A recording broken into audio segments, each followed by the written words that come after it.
Good morning, students. Today we are going to start a new topic, electric field intensity at any point on the axis of uniformly charged ring. क्या topic है आज हमारा? Electric field intensity at any point on the axis of uniformly charged ring. देखिए diagram में, देखिए ये हमारे पास एक रिंग है.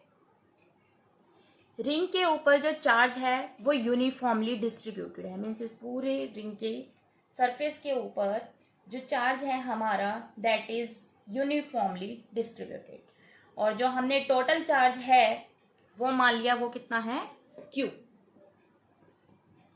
टोटल चार्ज रिंग के ऊपर हमने कितना मान लिया? क्या है?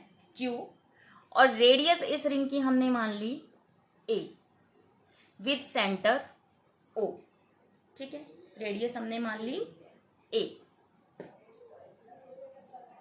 Radius A. ठीक है, इसी तरह से फिर हमने एक पॉइंट कंसीडर किया P. It is a point P और सेंटर ऑफ द रिंग से इसका जो डिस्टेंस है P तक वो हमने मान लिया, वो कितना है हमारे पास? R. मीन्स हमारे पास OP कितना है? R. ये सब हमने पहले कंसिडर कर लिया. ठीक है, अब इस पॉइंट P पर हमें क्या कैलकुलेट करनी है? Electric field intensity. Electric field intensity जो रिंग के कहाँ पे है? एक्सिस पे है. अगर मैं आपको इसको समझाऊं, मान लीजिए दिस इज अ रिंग. ठीक है, इस रिंग के इस तरह से हमने क्या बनाई? इसकी एक्सिस. इस एक्सिस के इस पॉइंट पर जहां पर ये कैप है मार्कर की, इस पॉइंट पे हमें क्या कैलकुलेट करनी है? Electric field intensity. इस इलेक्ट्रिक फील्ड इंटेंसिटी को कैलकुलेट करने के लिए अब क्या करेंगे? हम इस रिंग का छोटा सा एलिमेंट कंसीडर कर लेंगे. मान लीजिए हम ये छोटा सा पार्ट हम इसका कंसीडर कर लेंगे. ठीक है, और इस छोटे से पार्ट से फिर हम क्या बनाएंगे? इसको जोड़ देंगे. देखिए हमने इस छोटे से पार्ट को कंसीडर कर लिया A B. ये जैसे रिंग का अगर हम छोटा सा पार्ट कंसीडर कर लें और ये एक्सिस है और एक्सिस के यहाँ पर ये क्या है? एक पॉइंट है. अगर मैं इन दोनों को जोड़ूं, ठीक है, तो हमने यहाँ पे क्या किया? इस एलिमेंट को इससे कनेक्ट कर दिया. ठीक है, तो हमने रिंग का जो एलिमेंट लिया वो क्या लिया? हमने ए बी हमने कंसीडर किया. तो चार्ज कितना होगा इस एलिमेंट पर? Charge on the element A B. अब अगर इस पूरी रिंग के ऊपर जो चार्ज डिस्ट्रीब्यूशन है दैट इज Q.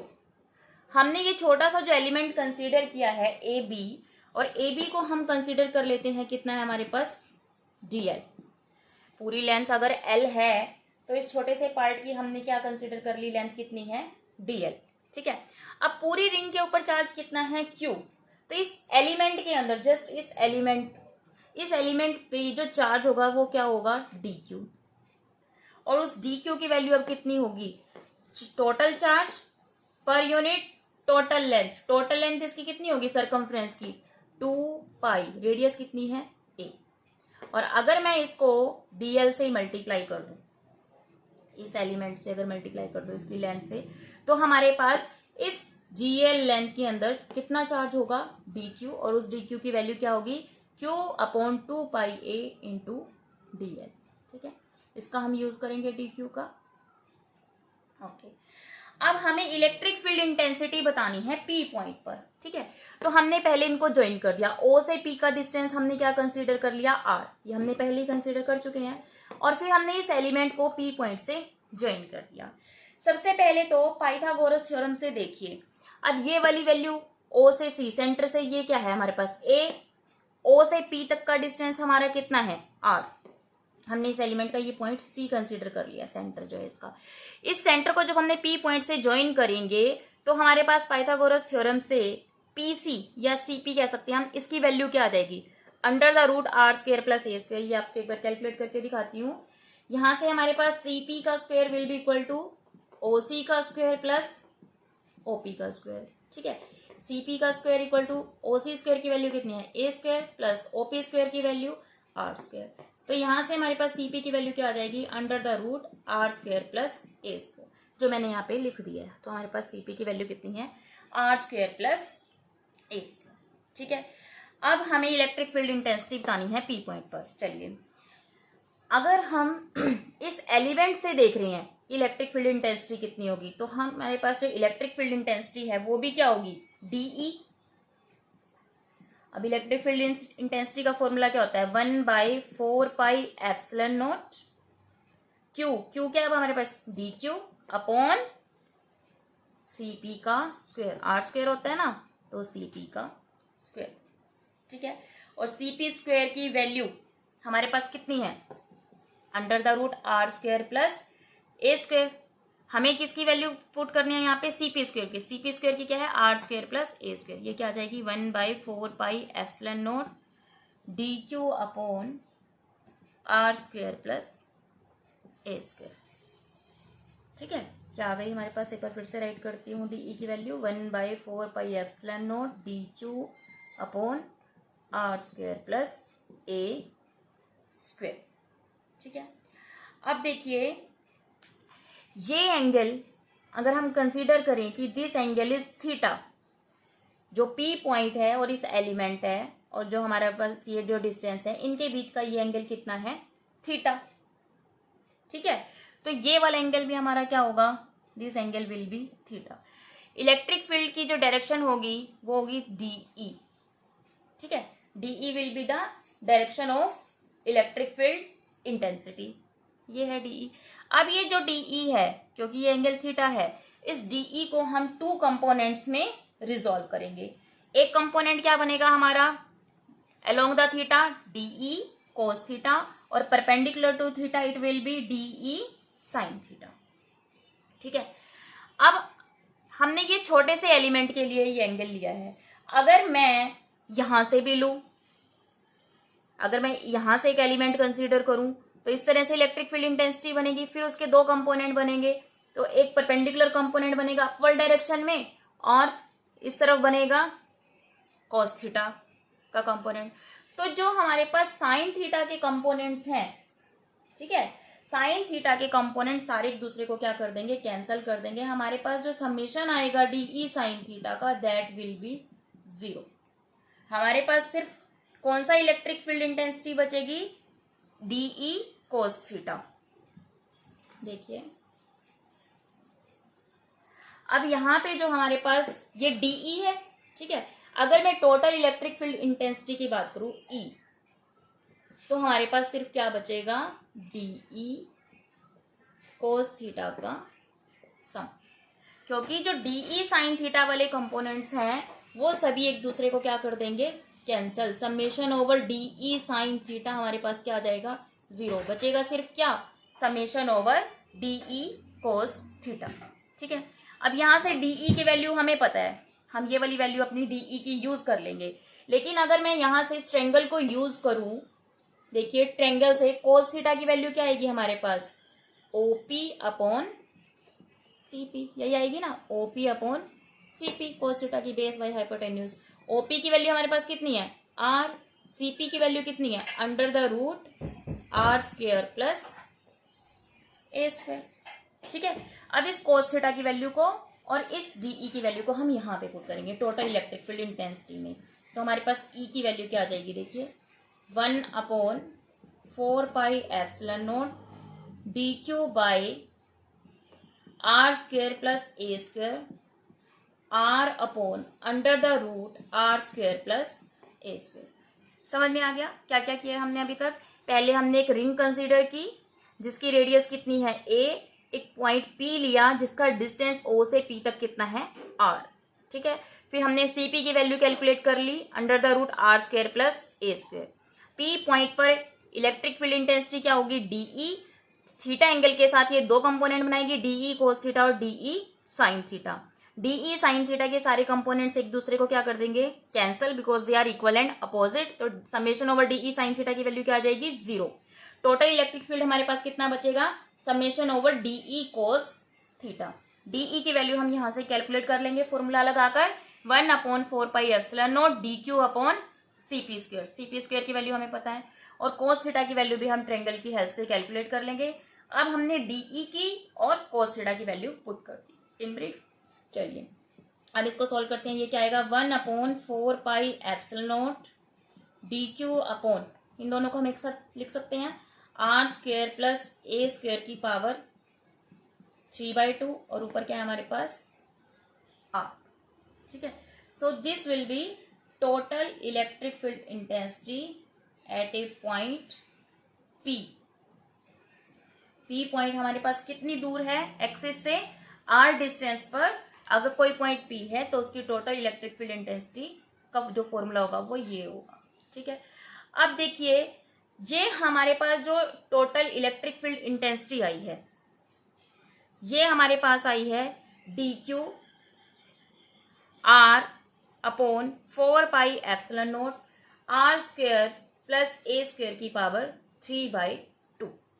ठीक है, अब अगर मैं यहां से dq की वैल्यू पुट करूं, अब यहां पे हम ये करेंगे, चलिए dq की वैल्यू पुट करेंगे तो क्या आएगा 1/4πε0 q upon 2πa dot dl r upon r² plus a² की पावर 3/2। आई थिंक ये कवर नहीं हो रहा है हमारा, एक बार मैं यहाँ से रब करके करती हूँ। E is equal to 1/4πε0 dq की वैल्यू क्या है हमारे पास q upon 2πa into dl r upon r² plus a² की पावर 3/2।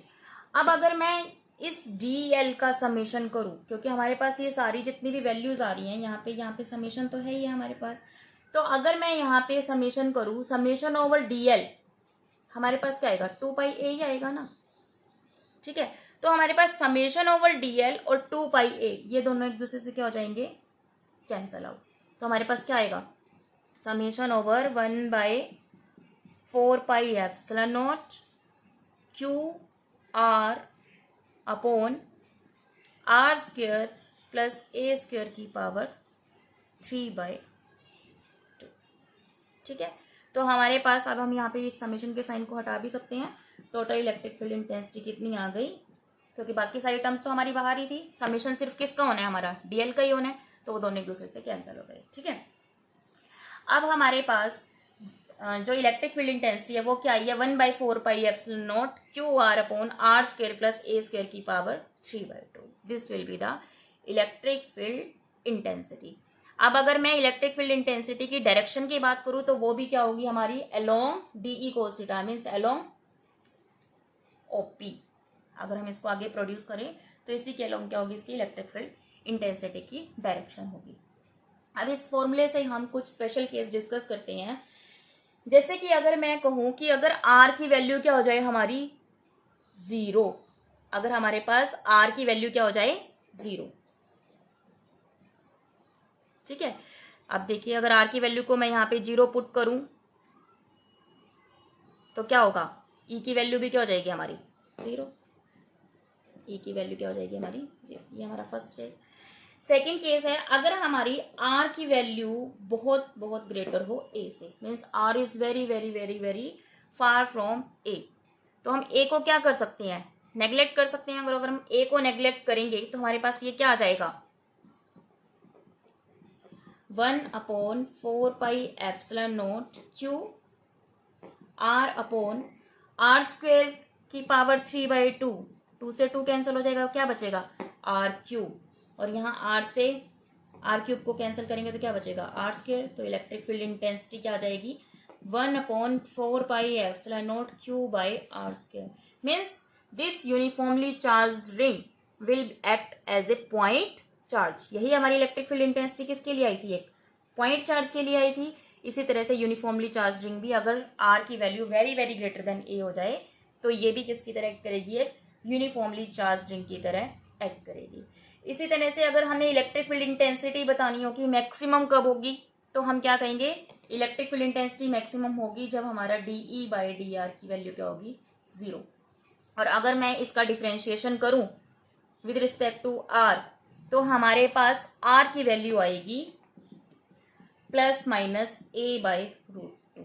ये आप सोल्व करके देख सकते हैं। अगर मैं इसको डिफ्रेंशिएशन करूं विद रिस्पेक्ट टू आर, तो हमारे पास आर की वैल्यू आएगी plus minus A by root two. Means जब आर की वैल्यू ये होगी या तो plus A by root two या minus A by root two, तो इलेक्ट्रिक फील्ड इंटेंसिटी क्या होगी, मैक्सिमम। ठीक है, तो this is the electric field intensity at any point on the axis of uniformly charged ring.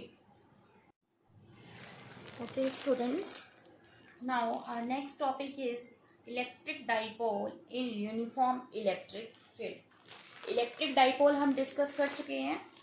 Two equal and opposite charges when placed at a finite distance, then it forms a dipole.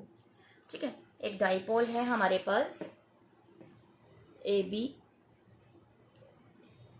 This is minus Q and this is plus Q, और distance कितना है इनके बीच में, मान लीजिए 2a। ठीक है, अब हम इसको एक यूनिफॉर्म इलेक्ट्रिक फील्ड के अंदर प्लेस कर देते हैं। यूनिफॉर्म इलेक्ट्रिक फील्ड मीन्स जहाँ पे इलेक्ट्रिक फील्ड क्या है, सेम डायरेक्शन है, सेम इंटेंसिटी है। तो अगर हम इलेक्ट्रिक फील्ड की डायरेक्शन अपवर्ड डायरेक्शन में माने, पॉजिटिव टू नेगेटिव होती है, तो इधर कौन सा फील्ड होगा, पॉजिटिव, और इधर नेगेटिव, और positive to negative electric field intensity की डायरेक्शन क्या होगी हमारी, इस तरह से होगी। अब हमने इसके अंदर एक डाइपोल रख दिया ए बी। ठीक है, अब ये जो ए बी है, ए पॉइंट पर चार्ज कितना है, माइनस क्यू, बी पॉइंट पर चार्ज कितना है, प्लस क्यू। ठीक है, तो अगर इलेक्ट्रिक फील्ड की डायरेक्शन हमारी अपवर्ड डायरेक्शन में है, ये चार्ज हमारा कौन सा है, नेगेटिव, तो इस तरफ क्या होगा, ये अट्रैक्ट होगा प्लस की तरफ, तो फोर्स की डायरेक्शन ए पॉइंट पर कौन सी होगी, ये वाली, where F is equal to Q E. ठीक है, माइनस किस लिए लगाया, क्योंकि ये चार्ज कौन सा है हमारे पास, माइनस। ठीक है, इसी तरह से अब बी पॉइंट पर हमारा चार्ज क्या है, प्लस, तो ये नेगेटिव की तरफ अट्रैक्ट होगा, तो और पॉजिटिव पॉजिटिव क्या करेंगे, रिपेल करेंगे, तो हमारे पास बी पॉइंट पर इलेक्ट्रिक फोर्स जो है हमारा कौन सी डायरेक्शन में लगेगा, अपवर्ड डायरेक्शन में, and this will be F is equal to Q E. तो यहाँ पर देखिए ए पॉइंट पे फोर्स लग रहा है डाउनवर्ड डायरेक्शन में, बी पॉइंट पे फोर्स लग रहा है अपवर्ड डायरेक्शन में। तो अगर मैं देखूं तो इसने क्या बना दिया, एक कपल। देखिए मान लिया एक डाइपोल है, यहां से इसको इस तरह से रोटेट कर रहा है, इसको इधर, तो हमारे पास इस तरह से two equal and opposite direction में फोर्स लग रहे हैं। अब यहाँ पे वैसे टोटल फोर्स हमारा 0 है, Q E minus Q E, but क्योंकि ये जो फोर्सेस हैं ये क्या बना रहे हैं, डिफरेंट पॉइंट पे लग रहे हैं। नेट फोर्स डाइपोल पर 0 है, लेकिन फोर्सेस कैसी हैं, इक्वल है, अनलाइक है, पैरेलल है, डिफरेंट पॉइंट पे लग रहे हैं। एक ए पॉइंट पे लग रहे हैं और एक बी पॉइंट पे लग रहा है, तो इन्होंने क्या बना लिया, एक कपल बना लिया। ए पॉइंट पे जो फोर्स लग रहा है that is Q E, B point पे भी जो फोर्स लग रहा है that is Q E. A point पे हमारे पास चार्ज कौन सा है, माइनस क्यू, बी पॉइंट पे चार्ज कौन सा है, प्लस क्यू। तो माइनस क्यू की वजह से जो यहाँ पे फोर्स लग रहा है दैट इज क्यू ई, यहाँ पे भी जो फोर्स लग रहा है that is Q E. It is along the direction of E, है ना, this is along the direction of E and this is in a direction opposite to E, this is in a direction opposite to E. ठीक है, तो अब देखिए इन्होंने क्या बना लिया, एक कपल बना लिया। कपल बना लिया तो कौन सी डायरेक्शन है, एंटी क्लॉकवाइज डायरेक्शन। कौन सी डायरेक्शन है, एंटी क्लॉकवाइज डायरेक्शन, क्योंकि इस तरह से इसको रोटेट कर रहा है। अगर ये एंटी क्लॉकवाइज डायरेक्शन है तो हमारे पास ये इसने इसको किस तरह से रोटेट करेगा, इस डायरेक्शन में, अपोजिट टू क्लॉक, इसको क्या करेगा, ये रोटेट करेगा। डाइपोल का काम क्या होता है, इलेक्ट्रिक फील्ड, मतलब डाइपोल अगर इलेक्ट्रिक फील्ड में रखेंगे तो एक फोर्स क्या करेंगे, इसको इलेक्ट्रिक फील्ड की डायरेक्शन में लाने की कोशिश करेंगे। कपल क्या करेंगे, ये जो फोर्स बना रहा है कपल, ये क्या करेगा, इसको इलेक्ट्रिक फील्ड की डायरेक्शन में लाने की कोशिश करेगा।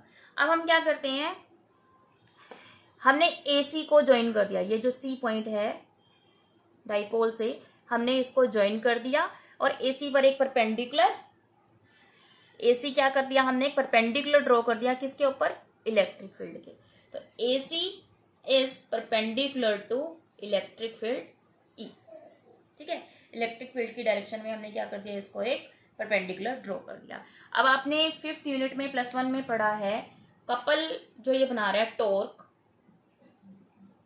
टॉर्क को हम किससे रिप्रेजेंट करते हैं? टाउ से। टॉर्क का फॉर्मूला क्या होता है? फोर्स इनटू में perpendicular distance.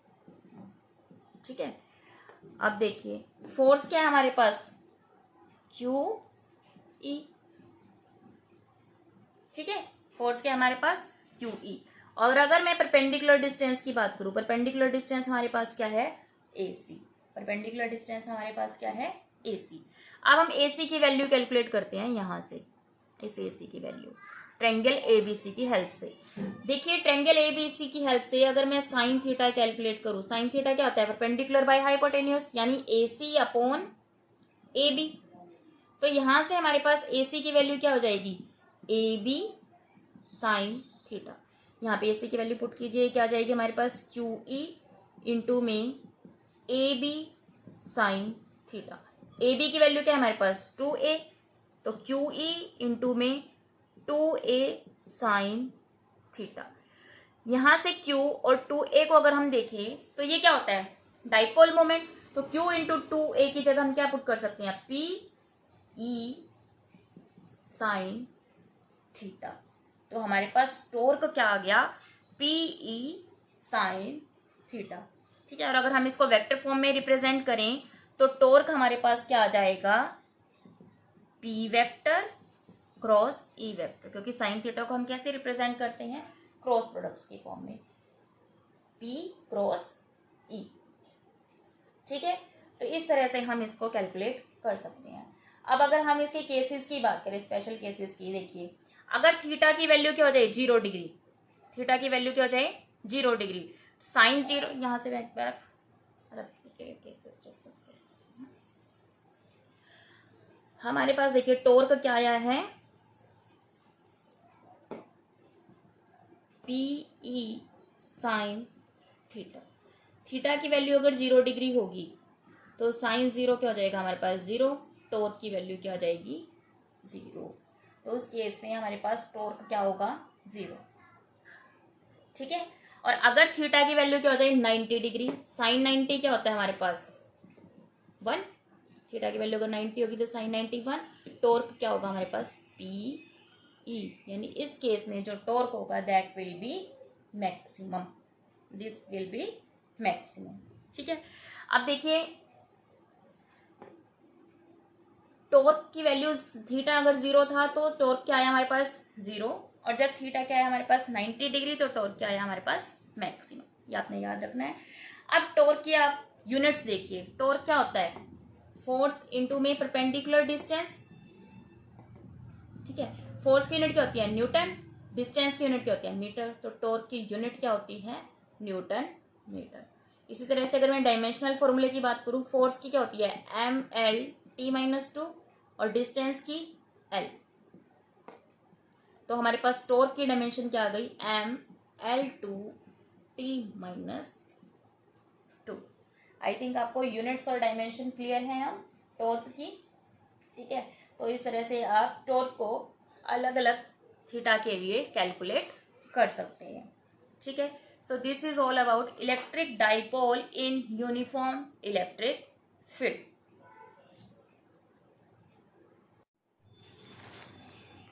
Now our next topic is potential energy of dipole in uniform electric field. Potential energy of a dipole in uniform electric field means जब हम डाइपोल को uniform electric field में रखते हैं, ठीक है, तो उसके ऊपर टॉर्क लगता है। ठीक है, वो टॉर्क करता क्या है? वो जो फोर्सेस होती हैं that tries to align the dipole in the direction of electric field. ठीक है, तो उसको रोटेट करने में कुछ ना कुछ वर्क डन लगता है and that work is stored in the form of potential energy. ठीक है, तो हम कह सकते हैं potential energy is the energy possessed bye dipole by virtue of its particular position in the electric field. Means potential energy वो energy होती है जो एनर्जी डाइपोल को इलेक्ट्रिक फील्ड की डायरेक्शन में रोटेट करने में जो स्टोर होती है। ठीक है, that is the potential energy of dipole in uniform electric field.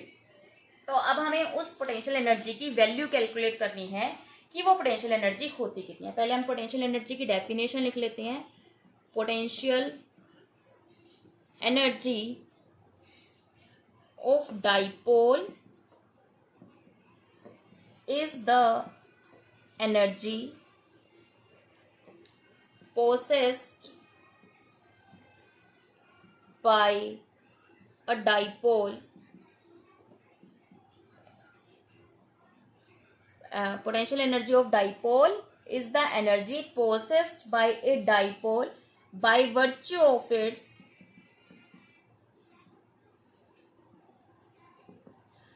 particular position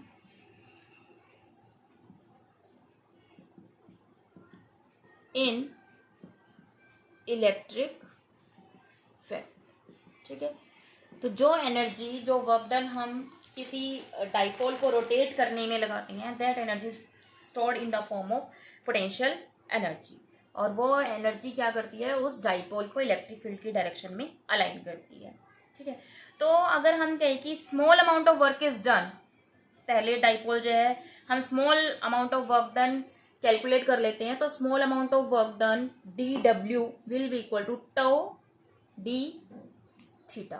ठीक है, टाउ की वैल्यू हमने लास्ट आर्टिकल में निकाली है, that is PE sine theta, PE sine theta D theta. This is D W, small amount of work done. अगर मैं total work done की बात करूं, टोटल वर्क डन, तो हम इसको क्या कर सकते हैं, इंटीग्रेट कर सकते हैं। टोटल वर्क डन हमारे पास क्या आएगा, डब्ल्यू, और इंटीग्रेट कहाँ से कहाँ करेंगे हम, थीटा 1 टू थीटा 2। ठीक है, अगर ओरिएंटेशन कहाँ से कहाँ हो रही है, थीटा 1 से थीटा 2, यहाँ पे वैल्यू पुट कर दीजिए, PE sine theta D theta. ठीक है, यहाँ से हमारे पास पीई बाहर आ जाएगा और साइन थीटा डी थीटा की हम क्या करेंगे, इंटीग्रेशन करेंगे। चलिए, W will be equal to PE integration of theta 1 to theta 2 sine theta D theta. आपको पता है साइन थीटा की इंटीग्रेशन क्या होती है, cos theta minus cos theta, this will be minus cos theta theta 1 to theta 2, it will be PE minus cos theta 2 minus of minus क्या हो जाएगा, plus cos of theta 1, so it will be equal to PE cos theta 1 minus cos theta 2। So हमारे पास this amount of potential energy, ये करें potential energy के लिए हम सिंबल क्या यूज करेंगे, U। This is the potential energy of dipole in uniform electric field. ठीक है, अब हम थीटा की वैल्यू पुट कर सकते हैं। अगर थीटा 1 की वैल्यू हमारी 0 डिग्री हो जाए, थीटा 1 की वैल्यू क्या हो जाए, 0 डिग्री, और थीटा 2 की वैल्यू क्या हो जाए हमारे पास, थीटा, हम पुट करके देख सकते हैं यहाँ पे। इसी तरह से अगर थीटा 1 की वैल्यू क्या हो जाए हमारे पास 90 डिग्री, ठीक है, और थीटा 2 की वैल्यू क्या हो जाए, थीटा। तो इस तरह से हम इन दोनों वैल्यूज को पुट करके यहाँ पे देख सकते हैं। अगर मैं थीटा 1 को 0 पुट करूंगी, थीटा 2 को थीटा, तो हमारे पास u की वैल्यू क्या आ जाएगी, माइनस पीई कोस थीटा। और अगर थीटा 1 को 90 डिग्री पुट करूंगी, 90 डिग्री पुट करने से ये क्या हो जाएगा हमारे पास, सॉरी, थीटा 1 को अगर 0 पुट करूंगी तो कोस 0 क्या हो जाएगा, 1 हो जाएगा ना, 1 माइनस कोस थीटा, पीई को अगर बाहर रखूंगी तो ये क्या हो जाएगा, 1 माइनस कोस थीटा 1 को 0, थीटा 2 को थीटा। इसी तरह से अगर मैं थीटा 1 को 90 पुट करूंगी, कोस 90 0, और थीटा 2 को थीटा, तो हमारे पास ये क्या आ जाएगा, minus PE cos theta. So this is the first case and this one is the second case. अब आपको पता है कोस थीटा को हम किस टर्म में लिख सकते हैं, डॉट के टर्म्स में, तो ये क्या हो जाएगा हमारे पास, माइनस पी डॉट ई।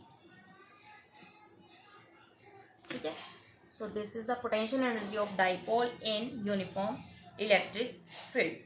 अब हमारे पास न्यूमेरिकल्स भी आ जाते हैं इन्हीं दो फॉर्मूलाज पे बेस्ड। एक तो torque is equal to E sine theta, हमें पता है ये फॉर्मूला है, और एक जो हमने अभी कैलकुलेट किया है ये वाला फॉर्मूला। इन दोनों पर बेस्ड हमारे पास न्यूमेरिकल्स आ जाते हैं।